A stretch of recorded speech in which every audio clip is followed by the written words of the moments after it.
What's up, everybody? It's Corey, host of the Grease Pole Podcast, back with another weekly mock draft here on the channel. And if you're a draft nerd, welcome in. Hit that subscribe button, and we will continue to drop Eagles draft content and NFL draft content in general in your lap each and every week, multiple times. So, third weekly mock draft here. Again, each and every week we're trying to look at kind of different concepts, different ideas and such.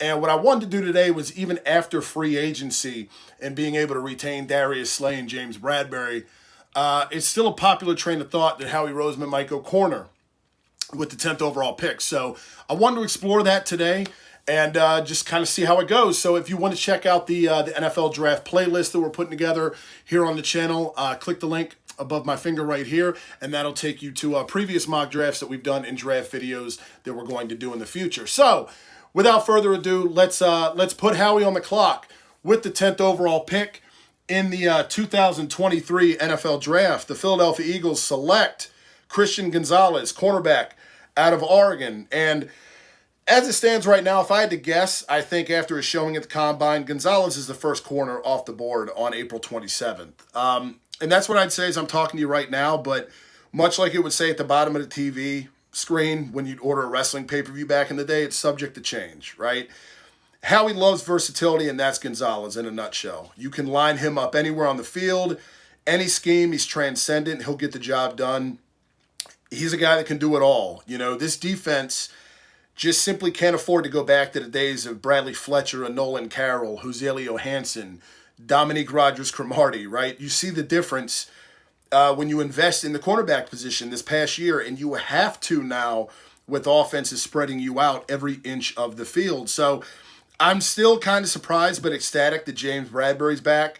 And I love Darius Slay. I fucking love that he's staying in Philly, but let's be honest, he's not getting any younger. So he's got some good ball left in him, but you have to cycle that youth in. And you could see his play with Darius Slay starting to decline throughout the second half of the season. So you have to inject some youth into the position to stay competitive at a Super Bowl level. And with Bradberry and Slay both coming back, if Gonzalez is still on the board at 10, you put him in the slot, and you've got a trio that's going to give any quarterback and any group of receivers a problem. With the 30th pick in the 2023 NFL Draft, the Philadelphia Eagles select Will McDonald IV, edge rusher out of Iowa State. So Osiris Torrance was gone here in the simulation, and he'll likely be gone on April 27 too right here. So was Nolan Smith. I almost went another route, but I'll save that idea for a later mock. But you've got bringing BG back makes this less of an immediate need, but Howie loves the trenches, and it's never a bad strategy to stay young on the edge. McDonald's seen his stock rise since the Senior Bowl and that video of him jumping over an SUV that impressed people on the internet. 6'4", 240, he's lengthy, and after an outstanding performance at the Combine while dealing with a 103-degree fever, football people and execs eat that shit up, right? He mostly played in a three-man front at Iowa State, but still managed to line up wide. So he was in more of a traditional alignment along the edge, despite the fact that it was a three-man front. But you've got that versatility there. And he's not overly powerful, but he's got good bend. And again, when you watch McDonald, you can't help but notice his length and how advantageous it is. He does need to grow into his frame a little bit, maybe heavy on the leg days a little bit in the offseason to add some bulk to his lower half, but he put up double-digit sacks in 2020 and 2021. He's an older prospect, so he doesn't come with the big upside of a Lucas Van Ness or a Nolan Smith, but you know you're getting an athletic player on the edge that has all the traits you could want at the position. Moving on to day 2, second round, 62nd pick in the 2023 NFL Draft. The Philadelphia Eagles select Sidney Brown, safety out of Illinois. Marcus Epps signed with the Raiders, and after a shit ton of drama and anticipation, Chauncey Gardner-Johnson signed with Detroit. So now you're down both starters on the back end. You bring in Terrell Edmonds, obviously, from Pittsburgh. I love this pick, Sidney Brown, but I also hate it, and I'll explain why. Brown's a hell of an athlete. In fact, he's among the best pure athletes in this class. From a coverage standpoint, he's tough to beat. He's a ball hawk. Dude's a PBU machine. Speed, Brown ran a 4.48 at the Combine, ranking 4th among all safeties. Go up and get it. He also ranked top 3 in the vertical and the broad jump. He's got good size on the back end at 6 foot, 200 pounds, instinctive and can diagnose.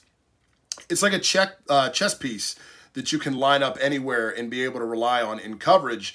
The only downside is, and it's kind of a glaring one, is missed tackles, right? And according to Pro Football Focus, 30 of them over the last 2 seasons, which is fucking egregious, all right? Think about it. It's safety. You're essentially the last line of defense. Plays where you are the motherfucker that stands between the ball carrier and the end zone. And watching Sidney Brown, I absolutely love everything he brings to the table in terms of coverage, but that's a pretty significant blind spot to have. So it's going to take some work for him to become a complete player at the NFL level.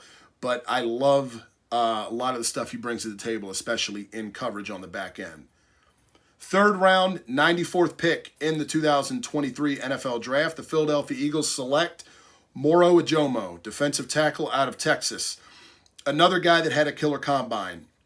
He's one of these hybrid guys along the D-line that can line up in the gaps or heads up across the tackle. You know, he's not a Kalijah Kancey in terms of explosiveness. He's not going to straight up collapse the pocket on the quarterback, but he's excellent against the run. He's got a quick first step. His balance is impeccable. You don't see him get pancaked. You don't see him on his back at all. So you'll see him go to that push-pull to work his way through the gaps, but he's not entirely there yet in terms of having a full-blown arsenal of pass rushing moves. He's not going to fill the immediate void left by Javon Hargrave to San Francisco, but he's a sleeper with a high floor that hustles, and if you're looking to keep depth along the interior of the defensive line, Ojomo is a nice pick at this point in the draft late on day 2. Let's move to day 3, Saturday, 7th round, 219th pick. The Philadelphia Eagles select Nick Saldiveri, offensive tackle out of Old Dominion. I've seen Saldiveri all over the place in terms of projections. I've seen him as high as a 3rd round grade, top 100, and I've seen him as a borderline, undrafted free agent. Personally, I've got him at about a 4th or 5th round grade, but the Birds don't have any 4th, 5th, or 6th round picks this year. So with him still available in this simulation, I had to snatch him up here. Although I wouldn't exactly expect that to happen at the end of April. He'll probably be gone by this point, but he mostly played at right tackle at ODU, but he kicked inside at guard for the Senior Bowl, and while he didn't allow a single sack in 2022, he might project best as a guard at the NFL level, so you've got that versatility there with him as well. I loved watching him in pass pro. He's always in control. He keeps his feet active. He's great in a phone booth. NFL size, 6'6", 320. You'll notice his hand placement can get a little weird at times. He's not always up underneath the pads, and that'll leave him vulnerable and exposed at the NFL level, but that's something that Jeff Stoutland can correct and work on. He's a guy that can come in and immediately be a quality backup for a team or somebody that can give you, a couple of quality starts if you have an injury.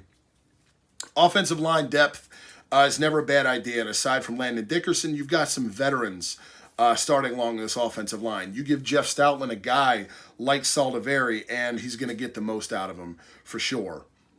7th round, 248th pick. The Philadelphia Eagles select C.J. Johnson, wide receiver out of ECU. If I told you could grab a guy in the 7th round that's coming off a year in which he had over 1,000 yards receiving and double-digit touchdown catches, wouldn't you do it?